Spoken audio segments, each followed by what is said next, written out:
ब्रह्मसूत्रम ब्रह्मसूत्र ग्रंथ में page number 760 और 760 पेज के ऊपर से 2 नंबर की पंक्ति है। प्राण अनुत्वादिकरणम।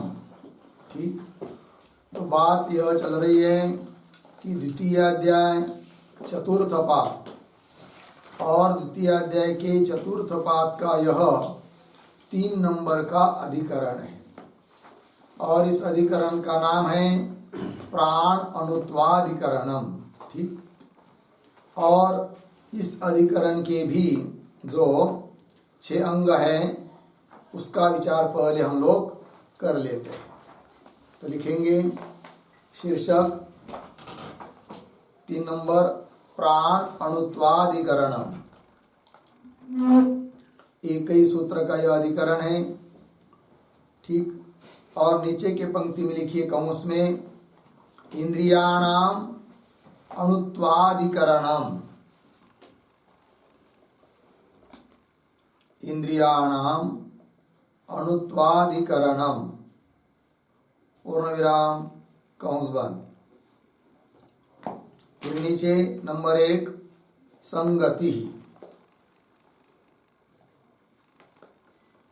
बराबर पूर्वाधिकरणेन सह पूर्वाधिकरणेन सह अस्य अधिकरणस्य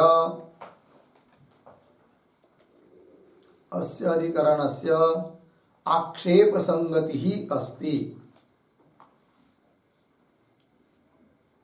आक्षेप संगति ही अस्ति पूर्ण विराम। तथा ही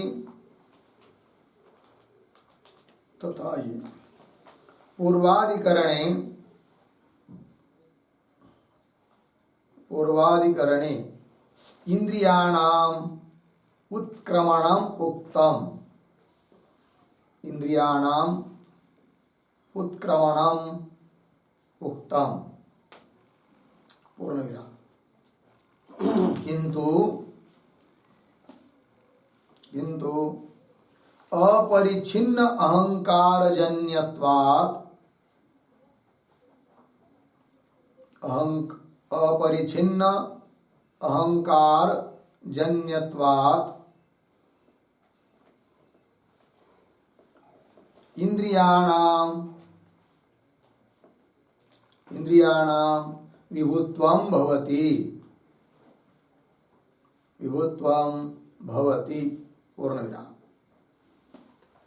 विभोः उत्क्रमणम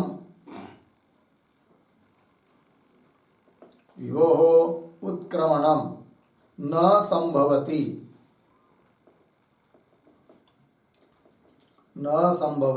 पूर्ण विराम। अतः विभुत्वात् इंद्रियाणाम कथम उत्क्रमण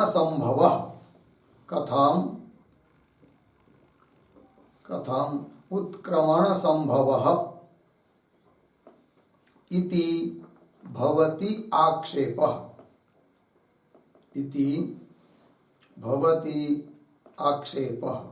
पूर्ण विराम। इति एवं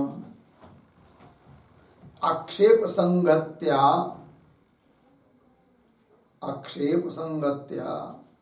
सांख्यानां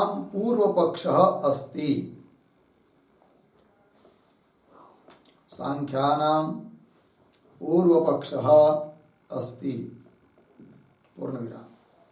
तद निराकर्तुम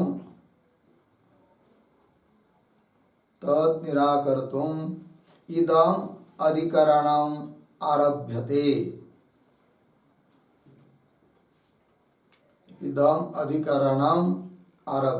ठीक है, देखो भैया, तो इस अधिकरण में कौन बात सिद्ध करनी है? तब कह रहे हैं कि इंद्रियाणाम अणुत्वाधिकरणम, ठीक है, इंद्रिया अणु है, इस बात को सिद्ध करना है। और ये इस पाद का तीसरा अधिकरण है। तो प्रथम अधिकरण में प्राणों की अर्थात इंद्रियों की उत्पत्ति बताई, दूसरे अधिकरण में प्राणों की अर्थात इंद्रियों की संख्या बताई, और अब इस अधिकरण में प्राणों का क्या परिमाण वो बता रहे हैं। तो कौन परिमाण है? अणुत्व। तो देखिए भाई, इसलिए कह रहे हैं इंद्रियाणाम अणुत्वाधिकरणम। संगति बता रहे हैं कि पूर्व अधिकरण के साथ इस अधिकरण की आक्षेप संगति है। वो कैसे? तो उसका स्पष्टीकरण कर रहे हैं तथा ही पंक्ति से। तो पूर्वाधिकरण में इंद्रियों का उत्क्रमण बताया था, अर्थात स्थूल शरीर को छोड़कर चला जाना, इस बात को बताया था। मरते समय चला जाता है, किंतु सांख्य लोग उस पर आक्षेप करते हैं कि इंद्रियों का उत्क्रमण कहना ठीक नहीं है, क्योंकि उत्क्रमण मतलब यहाँ से उधर चला जाना देह को छोड़कर, और इस प्रकार का उत्क्रमण उनका होता है जो व्यापक न हो। और यदि कोई विभू चीज है तो उसका उत्क्रमण गति आगति होती नहीं है। और इंद्रियां का उत्क्रमण आप बता रहे हो, किंतु इंद्रियां तो परिचिन्न है नहीं, वो तो व्यापक है, अतः उनका उत्क्रमण कहना ठीक नहीं, सांख्य बोलते हैं। फिर सांख्यों को पूछेंगे इंद्रियों को विभू क्यों मानते हो आप? तब सांख्य लोग कहते हैं इंद्रिया विभू इसलिए है कि उन इंद्रियों का कारण जो अहंकार है वह विभू है। तो विभू ऐसे अहंकार का कार्य जो इंद्रिया, वे भी क्या होंगी? विभू ही होंगी, क्योंकि सांख्यों के यहाँ जगत का मूल कारण है प्रकृति, प्रधान। प्रधान से उत्पन्न होता है महत तत्व, महत तत्व से अहंकार, फिर अहंकार से पंच तन्मात्रा और एकादश इंद्रिया, फिर उस पंच तन्मात्रा से पंचमहाभूतों की उत्पत्ति होती है। तो जो एकादश इंद्रिया है उनका कारण कौन है? अहंकार, जो कि व्यापक तत्व है। अतः व्यापक ऐसे अहंकार से उत्पन्न होने वाली इंद्रिया भी व्यापक है, और यदि व्यापक है तो व्यापकों का अर्थात विभू का उत्क्रमण नहीं होता है। अतः इंद्रियों का उत्क्रमण कहना ठीक नहीं, और तुम मान रहे हो, ऐसा आक्षेप कर रहा है सांख्य सिद्धांतियों के ऊपर, ठीक है। सांख्यों के यहाँ उत्क्रमण नहीं होता है इंद्रियों का, फिर क्या होता है? इंद्रिय तो व्यापक है, फिर उस शरीर में उनकी अभिव्यक्ति होती है इंद्रियों की, किंतु उनका उत्क्रमण आदि होता नहीं है, ऐसा बोलते कौन? सांख्य लोग। चलिए, तथा ही पूर्वाधिकरण इंद्रियाणाम उत्क्रमणम उक्तम, किंतु अपरिचिन्न, अपरिचिन्न का अर्थ होता है व्यापक, परिचिन्न से भिन्न। तो अपरिचिन्न अहंकार जन्यत्वात् इंद्रियाणाम विभुत्वम भवति, इंद्रिया विभु है, और विभो उत्क्रमणम न संभवति, विभु का उत्क्रमण नहीं होता है। अतः इसलिए विभु होने के कारण इंद्रियाणाम कथम उत्क्रमण संभव, इंद्रियों का उत्क्रमण कैसा हो पाएगा? अर्थात नहीं होगा। इस प्रकार का आक्षेप इति एवं, इस प्रकार से आक्षेप संगति से सांख्यों का पूर्व पक्ष है, और उस आक्षेप का निराकरण करने के लिए अब इस तृतीय अधिकरण का आरंभ होता है। अतः आक्षेप संगति बता दी, ठीक है ना।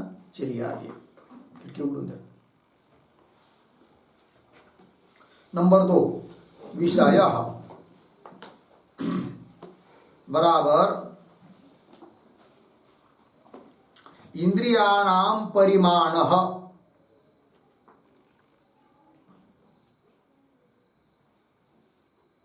इंद्रियाणाम परिमाणः अस्य अधिकरणस्य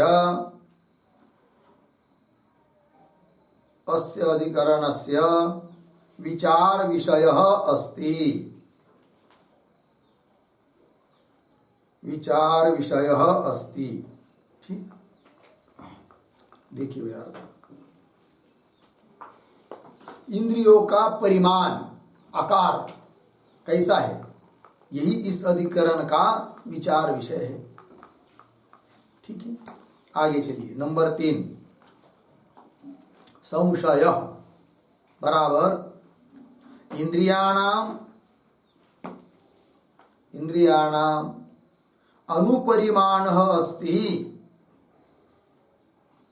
अनुपरिमाणः अस्ति व्यापकः वा इति भवति संदेहः।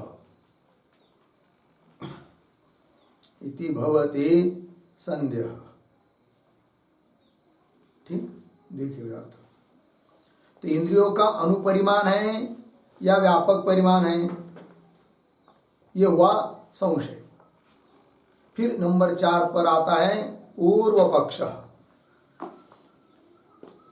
बराबर इंद्रियाणाम विभू परिमाणः अस्ति। इंद्रियाणाम विभू परिमाणः अस्ति इति सांख्याः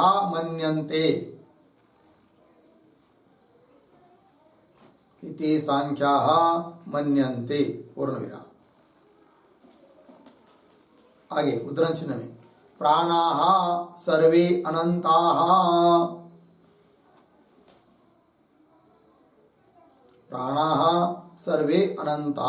उद्धरण चिन्ह बंद। श्रुति है इति इंद्रिय विभुत्व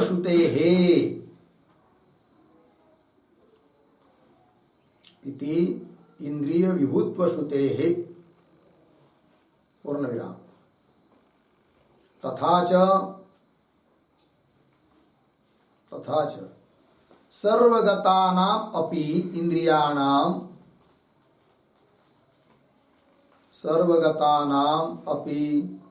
इंद्रियाणाम तत्तत् शरीरावच्छिन्न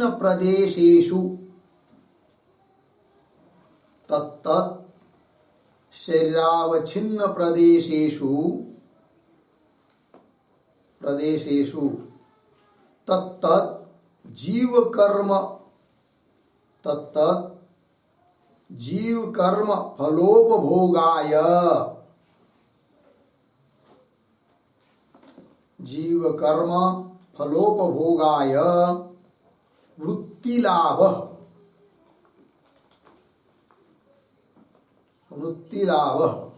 कंस में लिखिए इंद्रियाणाम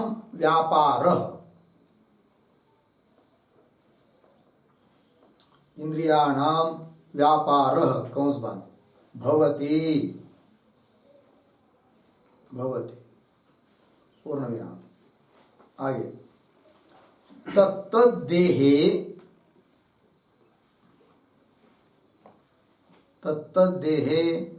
इंद्रियाणाम अभिव्यक्ति भवति।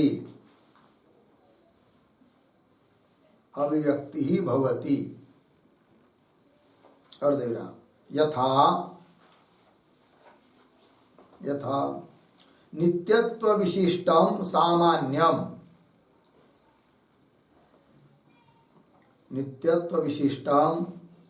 सामान्यम तत्तत्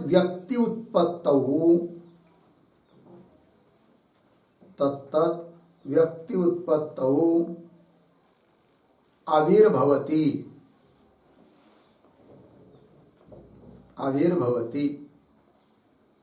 पूर्ण विराम। एतेषां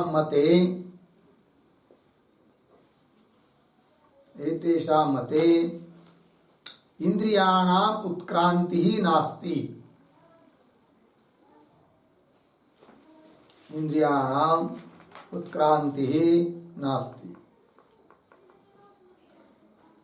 यतो हि इंद्रियाणि व्यापिनी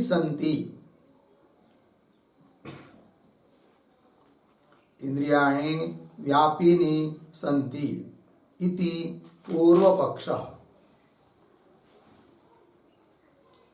इति पूर्व पक्ष। ठीक है, देखो भैया, तो इंद्रियाणाम विभु परिमाण अस्ति, ऐसा सांख्य लोग बोलते हैं, इंद्रिया विभु है करके, और श्रुति भी है उसके लिए प्रमाण। तो श्रुति क्या है? प्राणा सर्वे अनंता, सभी प्राण अर्थात इंद्रिया अनंत है अर्थात व्यापक है, इस प्रकार श्रुति भी कह रही है। दूसरी बात, तथा च सर्वगतानाम अपि इंद्रियाणाम, यद्यपि इंद्रिया सर्वगत है मतलब व्यापक है, तो भी तत्त शरीरावच्छिन्न प्रदेशेषु, उस शरीरावच्छिन्न भाग में तत्त जीव कर्म फलोपभोगाय, उस जीव का जो कर्म, उस कर्म का जो फल, उसका उपभोग देने के लिए वृत्ति लाभ अर्थात इंद्रियों का व्यापार हो जाता है। यद्यपि इंद्रिया व्यापक है तो भी उस शरीर में, शरीरावच्छिन्न प्रदेश में, उस जीव के कर्म के अनुसार जो उसको फल देना है, उस फल देने के लिए व्यापार करती है कौन? इंद्रिया। ऐसा मानते सांख्य लोग। ठीक है, अच्छा, और आगे, तत्त देहे इंद्रियाणाम अभिव्यक्ति भवति, इंद्रिया व्यापक है, उसका उत्क्रमण भी नहीं होता है, किंतु जैसा जैसा जीव को देह प्राप्त होता है, उस देह में इंद्रिय की क्या होती है? अभिव्यक्ति होती है, प्रकट होता है। उदाहरण दिया उसके लिए, क्या? तत्त देह इंद्रियाणाम अभिव्यक्ति भवति यथा नित्यत्व विशिष्टम सामान्यम, सामान्य जाति, जैसे घटत्व जाति नित्य मानी गई है, नैयायिकारिकों के यहाँ घटत्व पटत्व नित्य है, तो नित्यत्व विशिष्ट सामान्य है, कभी नष्ट नहीं होता है, घट नष्ट होने पर भी। फिर यदि नित्य है तो यहाँ पर घट नहीं है तो भी घटत्व मालूम पड़ना चाहिए, तो नहीं पड़ेगा। क्यों? इसलिए कि नित्य होने पर भी उसकी अभिव्यक्ति तब होती है जब व्यक्ति रहता है। जब घटरूप व्यक्ति उत्पन्न होता है तब उसमें उस नित्य सामान्य की क्या होती है? अभिव्यक्ति होती है। उसी प्रकार इंद्रिया व्यापक है किंतु कार्य शरीरावच्छिन्न प्रदेश में ही करती है, ये कहते वो लोग। अब उत्क्रांति उनकी मानने की जरूरत नहीं पड़ती क्योंकि वो विभु है, ऐसा सांख्यों का सिद्धांत। यथा नित्यत्व विशिष्टम सामान्यम तत्त व्यक्ति उत्पत्तौ, उस व्यक्ति की उत्पत्ति होने पर आविर्भवति। एतेषां मते, सांख्याचार्यों के मत में इंद्रियाणाम उत्क्रांति नास्ति, इंद्रियों की उत्क्रांति नहीं होती है। क्यों? इसलिए कि इंद्रियाणी व्यापिनी संति, व्यापक है, व्यापक का उत्क्रमण होता नहीं है, इसलिए उत्क्रमण भी वो लोग मानते नहीं। हो गया, आगे चलिए। ये हुआ पूर्व पक्षी। अब 5 नंबर पर सिद्धांत तो लिखते हैं बराबर, इंद्रियाणी असर्वगतानि, इंद्रियाणी असर्वगतानि, कौंस में लिखिए अनूनी, अनूनी कौंस बंद, भवंती, भवंती। आगे, देहावच्छिन्न वृत्तिमत भागैहि, देहावच्छिन्न वृत्तिमत भागैहि एव अशेष व्यवहार सिद्धौ, अशेष व्यवहार सिद्धौ किम अनया, किम अनया वृत्तिरहितानां, वृत्तिरहितानां कौंस में लिखिए व्यापार रहितानां,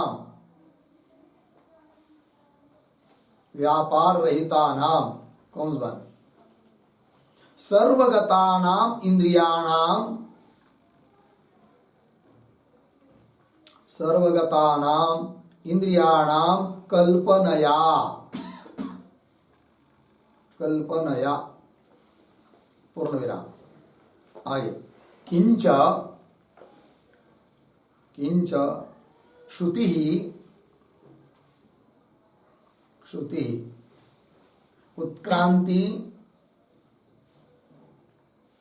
गति आगति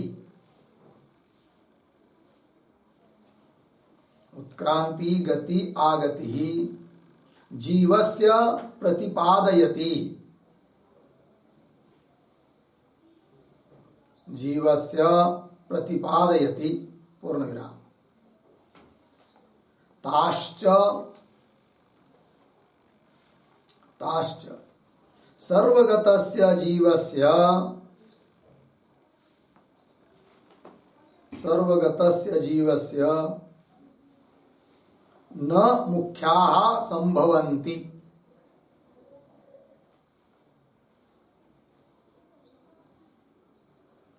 न मुख्याः संभवन्ति अर्धविराम। पोराला काय झालं? चला सर्वगतस्य जीवस्य न मुख्याः संभवन्ति हुआ अर्धविराम। इति मुख्यत्व सिद्ध्यर्थम इति मुख्यत्व सिद्ध्यर्थम इंद्रियोपाधि स्वीकृतः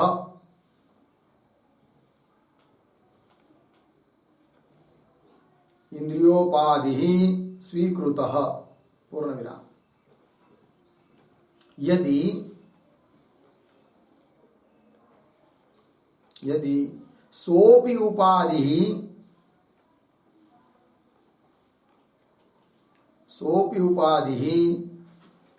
सर्वगतः स्यात् सर्वगतः स्यात् अर्धविराम।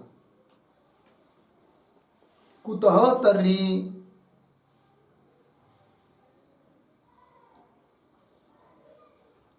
कुतः तर्हि उत्क्रांत्यादयः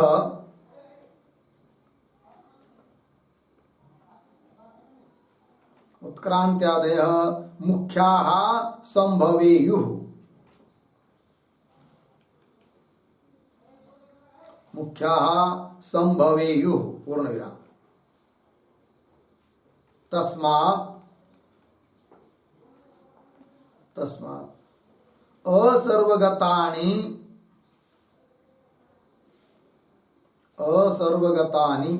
अक्षाणि भवन्ति अक्षाणि भवन्ति पूर्ण विराम। आगे मध्यम परिमाणेषु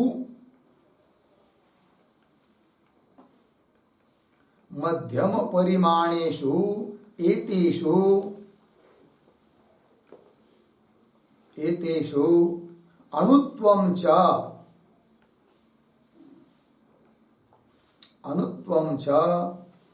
अदृश्यत्व विवक्षया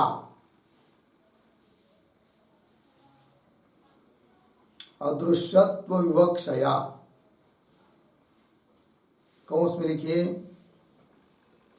अनुद्भूत रूप स्पर्शत्वेन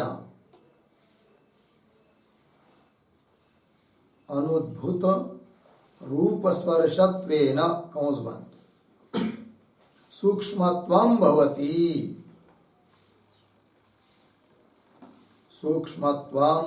भवति अर्धविराम। न परमाणुतुल्यत्वं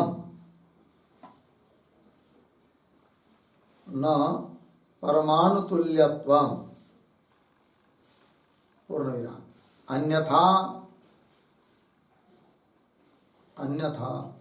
कृत्स्न शरीर व्यापी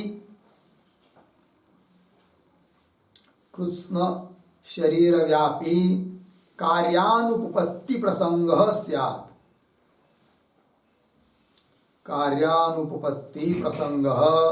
स्यात् पूर्ण विराम। विभुत्व श्रुतेः विभुत्व श्रुते है उपासना परत्वात्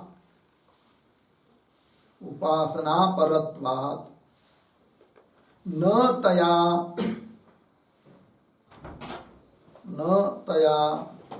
उत्क्रांति श्रुते विरोधः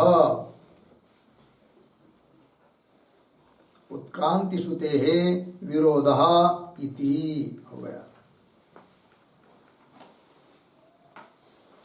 देखो भाई अर्थ सिद्धांत पक्ष बता रहे अब। सिद्धांती कहते हैं इंद्रियाणि असर्वगतानि भवन्ति। इंद्रिय असर्वगत है। सर्वगत का अर्थ होता है व्यापक, और असर्वगत मतलब व्यापक नहीं है। अर्थात है कैसी फिर? अनुनी, अणु है। अणु भी मतलब कैसा? परमाणु की तरह अणु नहीं। फिर अणु का कहने का तात्पर्य भी क्या है वो भी सब बता रहे यहीं पर। तो इंद्रियाणि असर्वगतानि भवन्ति। आगे द्यावच्छिन्न वृत्तिमद् भागै एव अशेष व्यवहार सिद्धौ किम अनया वृत्तिरहितानां सर्वगतानां इंद्रियाणां कल्पनया। सिद्धांती बोल रहे हैं कि हे सांख्य, हे पूर्वपक्षी, क्या कि देहावच्छिन्न वृत्तिमद् भागै, देहावच्छिन्न, देह में ही इंद्रियों का व्यापार होता है। अर्थात फिर देहावच्छिन्न वृत्तिमद् भाग के द्वारा ही, अर्थात उतने भाग में ही इंद्रियों मानेंगे, परिचिन्न मानेंगे, इंद्रियों को व्यापक नहीं मानेंगे। जहां जहां इंद्रियों का व्यापार हो रहा है ऐसा जो प्रदेश देहावच्छिन्न प्रदेश है कि नहीं, जो कि इंद्रियों के व्यापार की जगह है। तो देहावच्छिन्न वृत्तिमद् भाग ही एव अशेष व्यवहार सिद्ध हो, उतने भाग में इंद्रियों को मानकर, अर्थात इंद्रियों को देह के माप का ही मानकर, परिचिन्न मानकर ही यदि काम चल रहा है, समस्त व्यवहार सिद्ध हो रहा है, तो इंद्रियों को व्यापक कहने की, व्यापक है ऐसी कल्पना करने की क्या जरूरत है? ये सिद्धांती बोल रहे पूर्व पक्षी को। देखो भाई, देहावच्छिन्न वृत्तिमद् भागै एव अशेष व्यवहार सिद्ध, समस्त व्यवहार की सिद्धि यदि हो जाती है तो किम अनया वृत्तिरहितानां, वृत्ति रहित मतलब व्यापार रहित, सर्वगतानां इंद्रियाणां कल्पनया, कि इंद्रिय व्यापक है, शरीर के बाहर भी सभी जगह व्यापक है, किंतु उनका व्यापार बाहर कुछ नहीं होता है, न बाहर वो सुन सकते हैं, इंद्रिय शरीर के बाहर है कि व्यापक तो है वो, किंतु सुन नहीं सकते, देख नहीं सकते, कुछ नहीं कर सकते। तो इस प्रकार के व्यापक इंद्रियों को व्यापार रहित व्यापक इंद्रियों की कल्पना करने से क्या लाभ, क्या प्रयोजन है? क्योंकि तुमको भी इंद्रियों को व्यापक मानकर भी उनका व्यापार कहाँ मानना पड़ रहा है? शरीरावच्छिन्न प्रदेश में। तो शरीरावच्छिन्न जो उनका व्यापार करने की जगह है, उतने भाग में ही उनकी मर्यादा है इंद्रियों की। ऐसा मानने से यदि समस्त व्यवहार सिद्ध हो सकता है तो इंद्रियों को व्यापक मानने से क्या लाभ, ऐसी कल्पना करने की क्या जरूरत है? ये बोल रहे सिद्धांती सांख्यों को। किम अनया वृत्तिरहितानां अर्थात व्यापार रहितानां सर्वगतानां इंद्रियाणां कल्पनया। अच्छा, और दूसरी बात, किंच, श्रुति क्या बताती है? इंद्रियों की, प्राणों की अर्थात इंद्रियों की उत्क्रांति, गति, आगति जीव की बताती है, और जीव के साथ इंद्रिय की गति आगति होती है। यदि इंद्रियों को व्यापक मानेंगे तो उनकी गति आगति बताने वाली जो श्रुति है, उत्क्रांति बताने वाली जो श्रुति है, उसके साथ विरोध भी होगा। अतः इंद्रियों को व्यापक कहना ठीक नहीं, ये सिद्धांती कह रहे हैं पूर्व पक्षी को। किंच श्रुति उत्क्रांति गति आगति जीवस्य प्रतिपादयति, जीव की प्रतिपादन करती है। अच्छा, ताश्च सर्वगतस्य जीवस्य न मुख्या संभवन्ति, जीव तो सर्वगत है, व्यापक है, और ऐसे सर्वगत जीव में वो गति आगति मुख्य हो नहीं सकती, वास्तविक हो नहीं सकती है।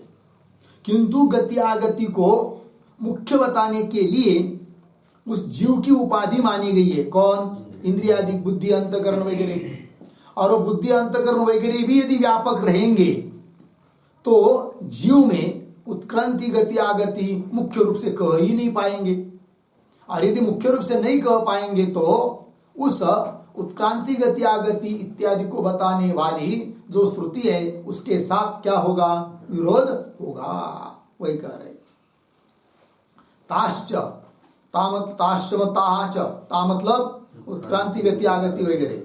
सर्वगतस्य जीवस्य न मुख्या संभवन्ति। सर्वगत जो व्यापक जीव है स्वरूपतः व्यापक है कि नहीं? उपाधि के कारण परिचिन्न प्रतीत हो रहा है जीव, किंतु सर्वगत व्यापक ऐसा जो जीव चेतन है उसमें गति आगति वास्तविक है नहीं, मुख्य तो है नहीं है। किंतु श्रुति बताती है तो मानना पड़ता है, फिर उपाधि को लेकर मानते हैं। और जिस उपाधि को लेकर जीव में गति आगति मुख्य बतानी है वह उपाधि इंद्रिया वगैरह, मन बुद्धि वगैरह इंद्रिया सब कैसी मानी गई है? परिचिन्न। तभी तो मुख्य रूप से उत्क्रांति बता पाएंगे। और यदि स्वरूपतः जीव व्यापक है और उसकी उपाधि इंद्रिया भी यदि व्यापक है तो गति आगति सिद्ध ही नहीं कर पाएंगे। किन में? जीव में। और नहीं सिद्ध कर पाएंगे तो उस उत्क्रांति आदि को बताने वाली श्रुति उसके साथ विरोध होगा। ये कह रहे। ताश्च सर्वगतस्य जीवस्य न मुख्या संभवन्ति इति। ऐसा होने से मुख्यत्व सिद्ध्यर्थम है कि नहीं? और उस गति आगति इत्यादि को मुख्य रूप से सिद्ध करने के लिए इंद्रियोपाधि स्वीकृत है कि नहीं? इसलिए क्या माना है? इंद्रिय को इंद्रिय रूप उपाधि स्वीकार की गई है उत्क्रांति, गति, आगति मुख्य सिद्ध करने के लिए।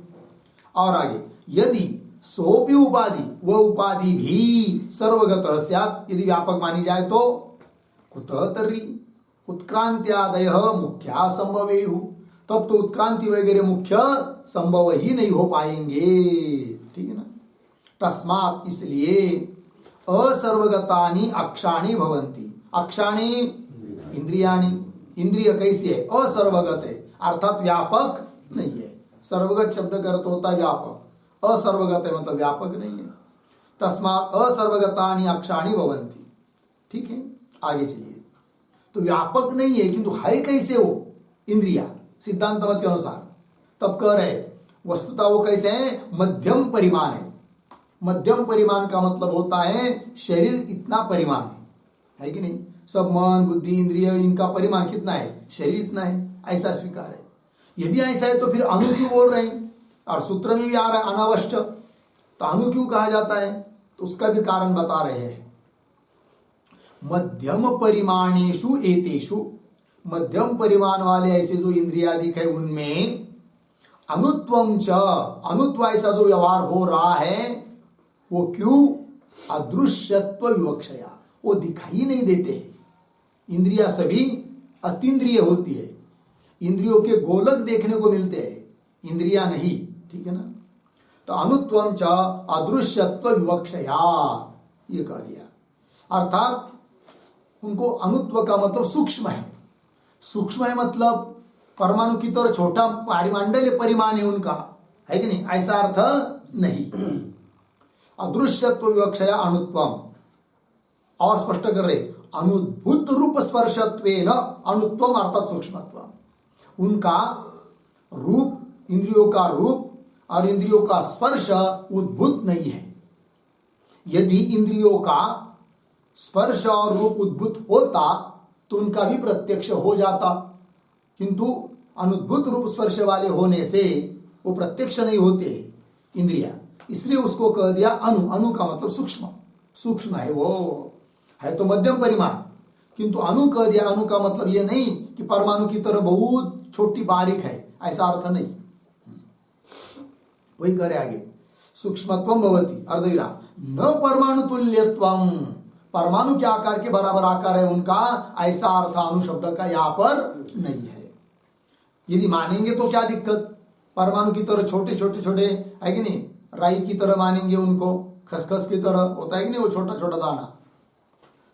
तो कह रहे अन्यथा मतलब अनुपरिमाण मानेंगे, परमाणु की तरह मानेंगे तो कृष्ण शरीर व्यापी कार्य अनुपपत्ति प्रसंग स्यात्। कृष्ण कृष्ण समस्त संपूर्ण है कि नहीं, जिस किसी भी जीव का जो शरीर है उसके पूरे शरीर में उसका कार्य चल रहा है। तो कृष्ण शरीर व्यापी, संपूर्ण शरीर में व्यापी है कि नहीं होने वाला जो कार्य, उस कार्य की अनुपपत्ति होगी। किसी कोने में बैठा रहेगा वो सूक्ष्म शरीर या इंद्रियादि शरीर के, है कि नहीं, तो दूसरी जगह कुछ शरीर में कुछ गड़बड़ हो गई तो समझ में ही नहीं आएगा उसको। और एक ही साथ में यदि दो जगह कुछ हो गया, ठंडा गर्म आदि कुछ, तो भी समझ में नहीं आएगा, क्योंकि छोटा सा इंद्रिय वो कहाँ दौड़ेगा। इसलिए वो परमाणु की तरह परिमाण वाला नहीं है। कौन? इंद्रियादि प्राण। वही करे अन्यथा कृष्ण शरीर व्यापी कार्य अनुपत्ति प्रसंग से। अच्छा, आगे तो बोलेंगे भाई फिर श्रुति ने विभु बताया है इंद्रियों को, प्राणों को, उसकी क्या संगति? क्योंकि बताया था ना प्राणाः सर्वे अनंताः, पूर्व पक्षी ने बताया था। उस प्राणों को व्यापक बताने वाली जो श्रुति है, उस श्रुति की संगति फिर कैसी लगाओगे यदि तुम इंद्रियों को अनुमानते हो तो उसका उत्तर दे रहे विभुत्व श्रुते है उपासना परत्वा। उपासना सिद्ध होने के लिए, उपासना के लिए बताया है वो इंद्रियों में विभुत्व, अनंतत्व। उस श्रुति का तात्पर्य सचमुच इंद्रियों में व्यापकत्व है यह बताने का तात्पर्य नहीं है, वो उपासना के लिए बताया गया है। अतः उस श्रुति के बल पर भी इंद्रियों में विभुत्व सिद्ध नहीं हो सकता है, ये कह रहे सिद्धांती। विभुत्व श्रुते है उपासना परत्वा, उपासना परक वो श्रुति है, इसलिए न तया उत्क्रांति श्रुति है विरोध। तया विभुत्व श्रुत्या, विभुत्व बताने वाली श्रुति के साथ उत्क्रांति श्रुति का विरोध न, कोई विरोध नहीं है इति। हो गया। चलिए भाई अब चलते हैं आगे 6 नंबर पर। प्रयोजनाम बराबर पूर्व पक्षे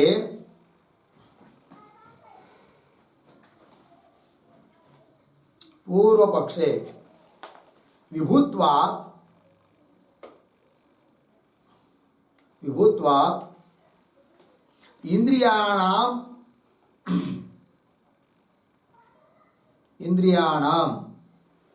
उत्क्रमणासंभवः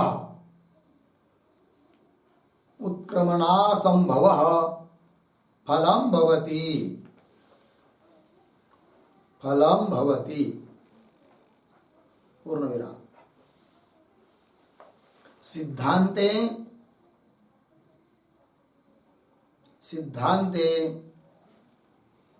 परिच्छिन्नत्वात्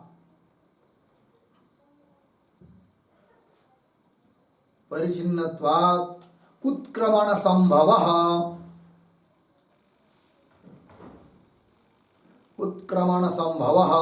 प्रयोजनं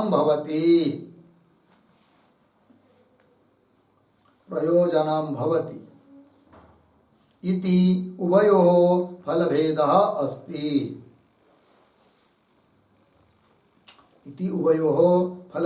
अस्ति। ठीक है, देखो भाई अर्थ। तो पूर्व पक्ष में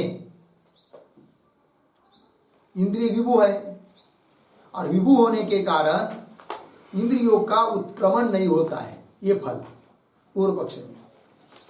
और सिद्धांत में इंद्रिया परिचिन्न है और परिचिन्न होने के कारण उनका उत्क्रमण आदि संभव है, यह फल है, यह प्रयोजन है। इस प्रकार पूर्व पक्ष और सिद्धांतियों में फल का भेद है, ये बात बता दी। ठीक है, चलिए आगे। अब हर एक अधिकरण के लिए अधिकरण सार बताने वाले जो वैयासिक न्यायमालाकार के 2 श्लोक होते हैं, उसका उच्चारण और अर्थ देखते हैं। चलेंगे। व्यापीन्यनुनि वाक्षाणि सांख्या व्यापित्वमुचिरे वृत्तिलाभस्तद्व्याप्तिः तत्र तत्र वृत्तिलाभस्तत्र तत्र देहे कर्मवशात् भवेत्। देहे कर्मवशात् भवेत्। व्यापिनीवाक्षाणि सांख्याव्यापित्वमुच्यते। वृत्तिलाभस्तत्र तत्र देहे कर्मवशात् भवेत्। पदच्छेद देखिए। व्यापिनी अनूनि वा अक्षाणि सांख्याः व्यापित्वम् ऊचिरे। वृत्तिलाभः तत्र तत्र देहे कर्मवशात् भवेत्। ठीक। अब अन्वय। अक्षाणि पीछे, व्यापिनी अनूनि वा, आगे, सांख्याः व्यापित्वम् ऊचिरे।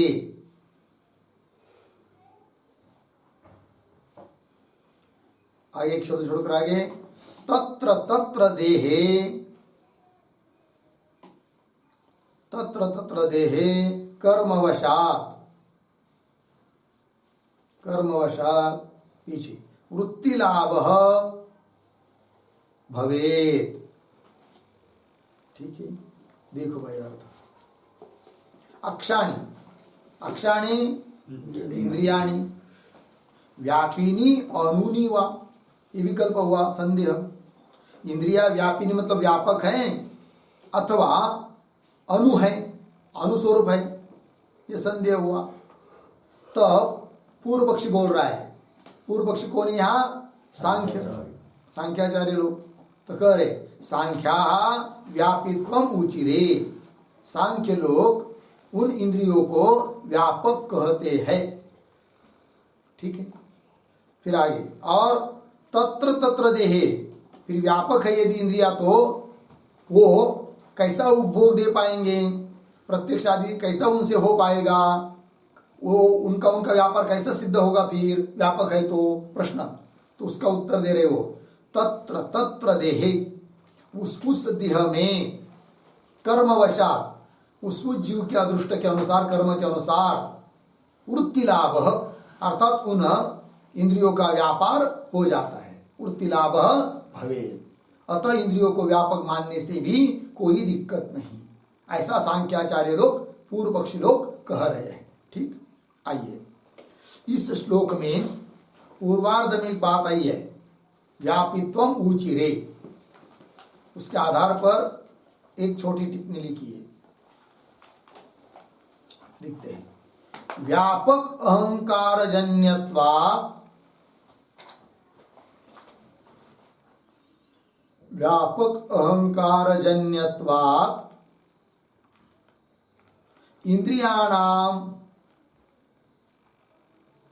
इंद्रियाणाम व्यापित्वम, व्यापित्वम बराबर विभुत्वम भवति, विभुत्वम भवति इति सांख्याः मन्यन्ते, इति सांख्याः मन्यन्ते। ठीक है, पूर्ण विराम। अर्थ देखिए भाई, तो अहंकार तत्व व्यापक है, और व्यापक ऐसे अहंकार से इंद्रिया उत्पन्न होती है, अतः इंद्रिया भी व्यापक है, विभु है, ऐसा सांख्याचार्य लोग कहते हैं। तो वही लिखा है पूर्वार्ध में, सांख्याः व्यापित्वम ऊचिरे। अच्छा, इसी प्रथम श्लोक के उत्तरार्ध में देखिए, तत्र तत्र देहे कर्मवशात् वृत्ति लाभ भवेत्। तो वृत्ति लाभ, इसके आधार पर भी एक टिप्पणी लिख लेते हैं। तो लिखेंगे तत्र तत्र देहे, तत्र तत्र देहे कर्मवशात्, कर्मवशात् इंद्रियाणाम वृत्तिलाभ, वृत्तिलाभ बराबर स्व स्व व्यापार भवति।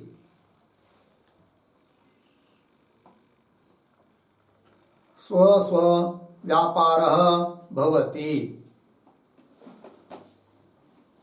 पूर्ण विराम इति हो गया। और देखो भाई, तो मूल में क्या है श्लोक में, तत्र तत्र देहे, उस देह में कर्म के निमित्त से कर्मवशात वृत्ति लाभ भवति भवेत। मतलब क्या, स्पष्टीकरण करने के लिए टिप्पणी लिख के दी है। तत्र तत्र देहे, उस जीव के उस देह में कर्मवशात, कर्म के आधार पर इंद्रियों का वृत्ति लाभ। वृत्ति लाभ मतलब अपना अपना व्यापार हो जाता है। अतः इंद्रिया विभु है, व्यापक है, ऐसा कहने से भी दिक्कत नहीं आएगी। कौन सी, कि इंद्रियों का व्यापार कैसा होगा करके। उस देह में उनका व्यापार हो जाता है कर्म के अधीन होकर, ये कह दिया।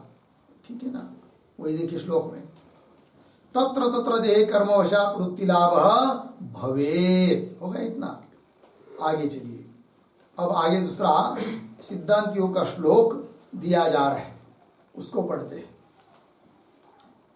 देहस्तवृत्तिमद्भागे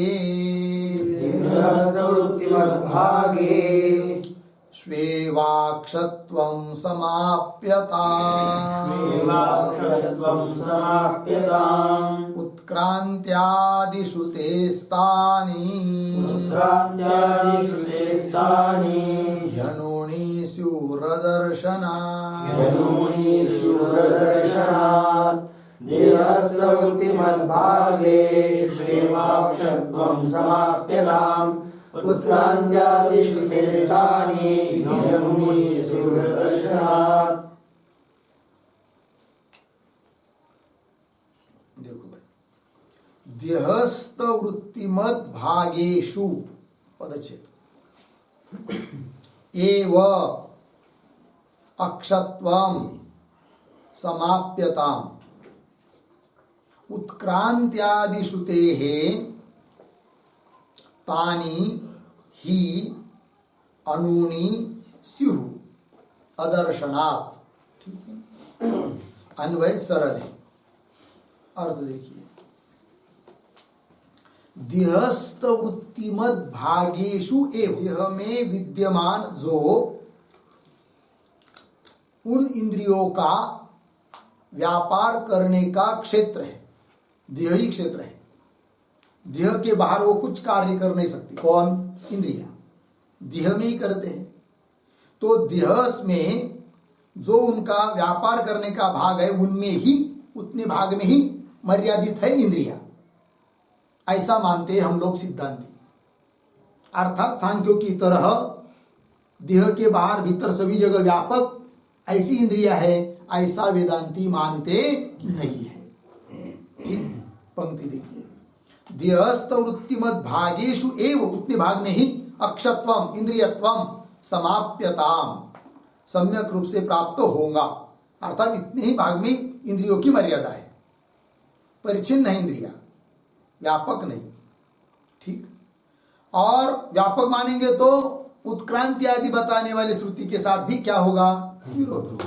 वही कह रहे, उत्क्रांति आदि श्रुते है, उत्क्रांति गति आगति बताने वाली श्रुति के आधार पर भी यह बात सिद्ध हो जाती है कि इंद्रिया परिचिन्न है, व्यापक नहीं है। उत्क्रांति आदि श्रुते है, श्रुति के आधार पर, श्रुति से तानि ही अनूनि स्युः, तानि तानि अक्षाणि इंद्रियाणि, अनूनि स्युः न्यून है, अनु है। और फिर अनु क्यों कहा, परमाणु की तरह अनु है क्या वो, नहीं नहीं नहीं नहीं, है तो मध्यम परिमाण, किंतु अनु मतलब अनु इसलिए बताया कि अदर्शनात्, उनका दर्शन नहीं होता है, अर्थात देखी नहीं जाती है वो, लेकिन इंद्रियों से, इंद्रियों के द्वारा वो उसको देख नहीं सकते, इसलिए कह दिया उनको अनु है करके, सूक्ष्म है करके। ठीक है, चलिए, तो इस श्लोक में भी जो पद है देहस्थ वृत्तिमद भागेषु इत्यादि, उसके आधार पर थोड़ा सा हम लोग लिख लेंगे, लिखते हैं। देहावच्छिन्न प्रदेशे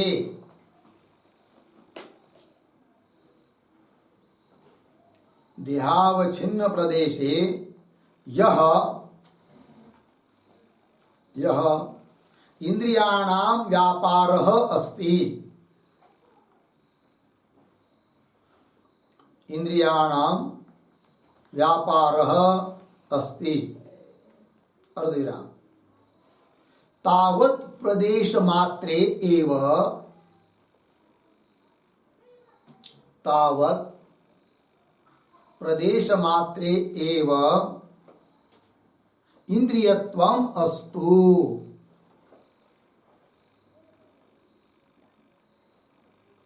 तावत् प्रदेश मात्रे एव इंद्रियत्वम् अस्तु पूर्ण विराम। अर्थात बुद्ध्यादि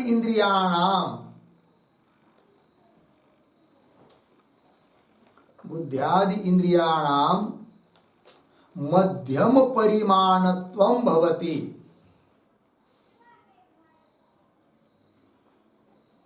मध्यम परिमाणत्वं भवति पूर्ण विराम। परमाणुवत् परिमाणं चेत्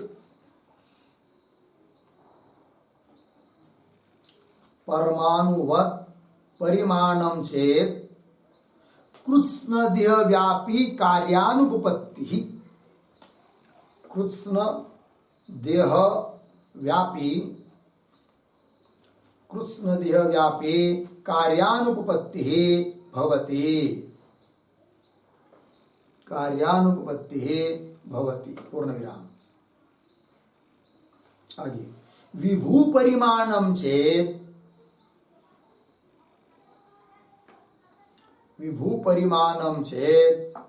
उत्क्रांति गति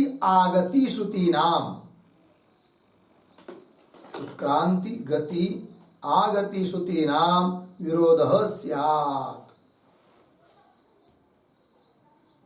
विरोधः स्यात् अर्धविराम। अतः इंद्रियाणि अनूनि भवन्ति।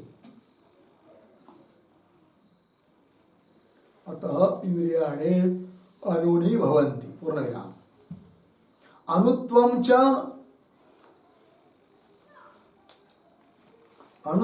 च अदर्शनात् बराबर इंद्रिय अविषयत्वात् भवति। इंद्रिय अविषयत्वात् भवति पूर्ण विराम। आगे अनुद्भूत रूप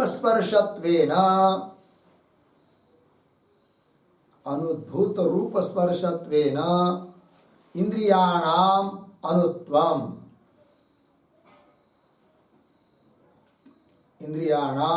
अनुत्वम अर्थात सूक्ष्मत्वम उक्तम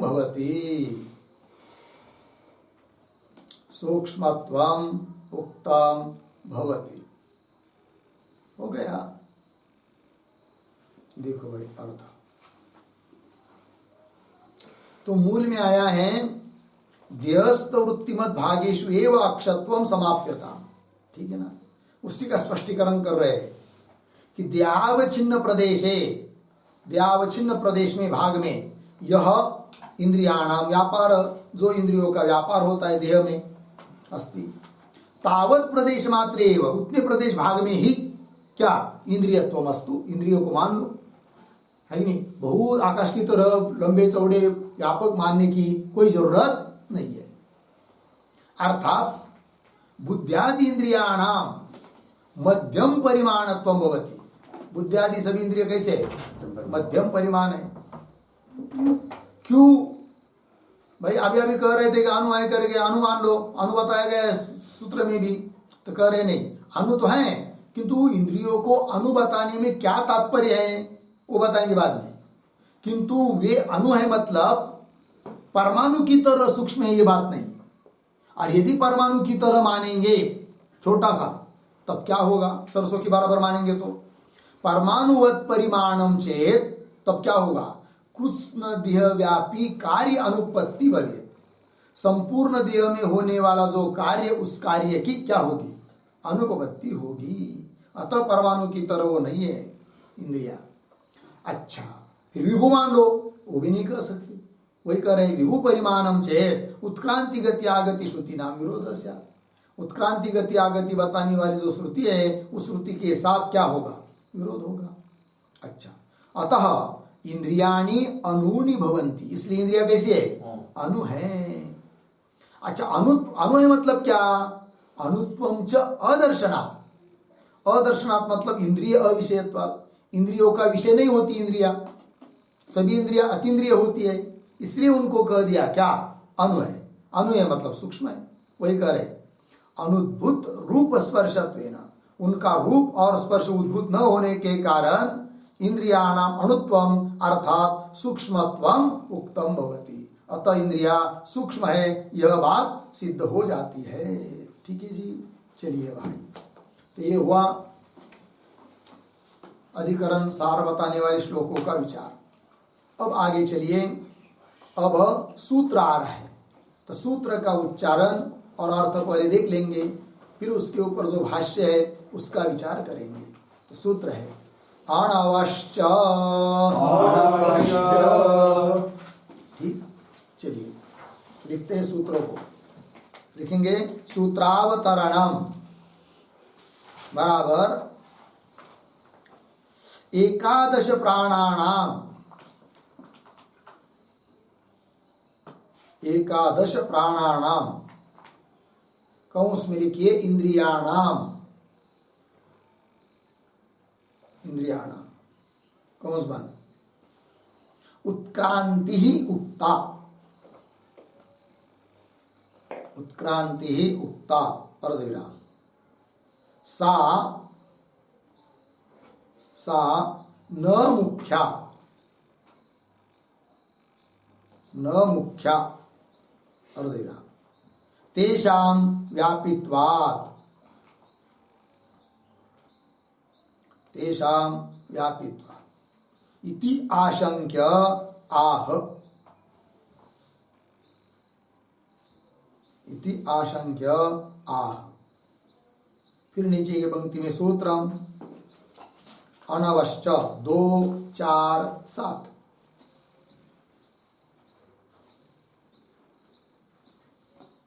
2 4 7। फिर पदच्छेद अनवह च, नीचे की पंक्ति में पदार्थोक्ति बराबर प्रतीक है च, च बराबर तथा च,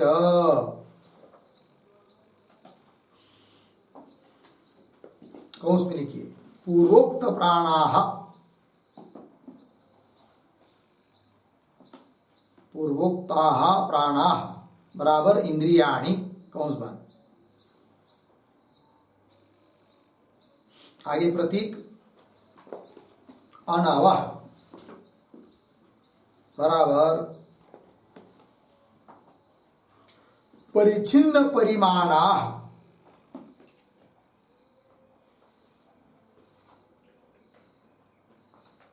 परिच्छिन्न परिमाणाः कौंस में लिखिए सूक्ष्माश्च सन्ति,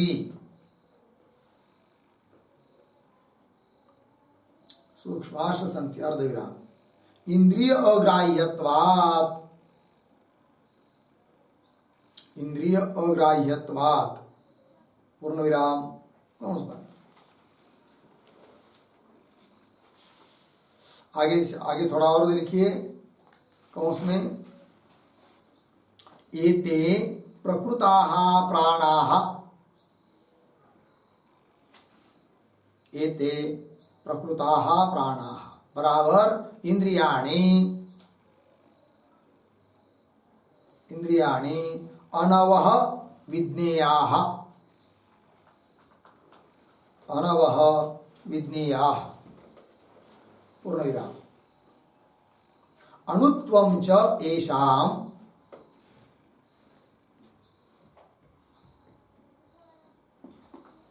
अणुत्वं च एषाम् अनुद्भूत रूप स्पर्शत्वेन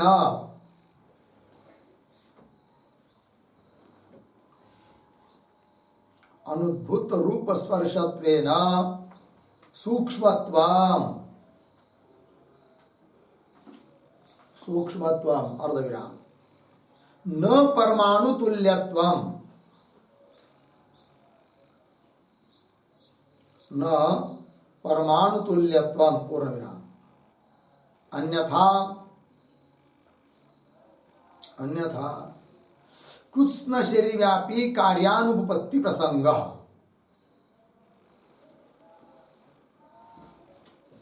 कृष्ण शरीर व्यापी कार्यानुपपत्ति प्रसंग पूर्णविराम आगे विभुत्वे च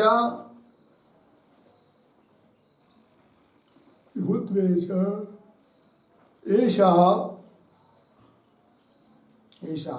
उत्क्रांति गति आगति श्रुति व्याकोप प्रसंगेन उत्क्रांति गति आगति गति आगति श्रुति व्याकोप प्रसंगेन श्रुति व्याकोप प्रसंगेन विभुत्व श्रुतेः विभुत्व श्रुतेः कौंस में लिखिए छोटे कौंस में उद्धरण चिन्ह में प्राणाः सर्वे अनंताः उद्धरण चिन्ह बंद कौंस बंद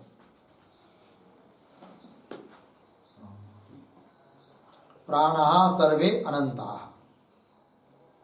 फिर आगे उपासना परत्वात्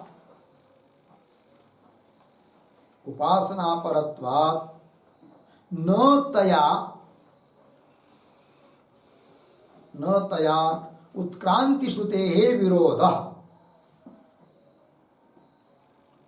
उत्क्रांति श्रुतेः विरोधः इति पूर्ण विराम हो गया। देखो भैया तो कह रहे हैं सूत्रावतरण में एकादश प्राणानाम प्राण इंद्रिया 11 इंद्रियों की उत्क्रांति बताई गई है। सा न मुख्या वो मुख्य नहीं हो सकती। क्यों? तेषाम व्यापित्व तेषाम एकादश प्राणानाम इंद्रियानाम व्यापित्वात् व्यापक होने से पूर्व पक्षी बोल रहा है। ऐसी जब आशंका पूर्व पक्षी करता है तो उसका उत्तर दे रहे हैं सूत्र के माध्यम से। सूत्र आया अनवश्च पदार्थोक्ति में लिख रहे च तथा च क्या जी तथा च मतलब पूर्वोक्त प्राणाः अनवह अनु है। ठीक है क्यों अनु है मतलब क्या? अनवह मतलब परिचिन्न परिमाण परिचिन्न परिमाण वाले हैं अर्थात सूक्ष्म है। क्यों? इंद्रिय अग्राह्यत्वात् इंद्रियों के द्वारा उनका ग्रहण नहीं होता है इसलिए उनको सूक्ष्म कह दिया।